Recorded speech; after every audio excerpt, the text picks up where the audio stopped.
এই কামবোৰ দিয়া গৈছে আৰু কিতা কামে সোমাইলো নাহে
নমস্কার, আমরা আজকে আসলাম আমরা হাইলাকান্দি থেকে বর্তমানে আমি আইছি দেখবার লিগে আছি।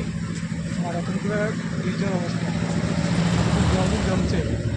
আর ভিডিওর একটু আগে বেজান জল আছে দেখতে পারবো, কিন্তু এখন বর্তমানে লাগে 22.5 মিটার উপরে উঠে গেছে জল। আর আরও যদি 2 মিটার উপরে উঠে মোটামুটি ফ্লাড হইবার আশঙ্কা আছে। আর ওয়েদার তো অত বেশি দেখি আর না, কালকে পরশুর মধ্যে আশা করা যায় আর কি জল মোটামুটি হয়ে যাব আর কি, রোদ ফেলাই দিব।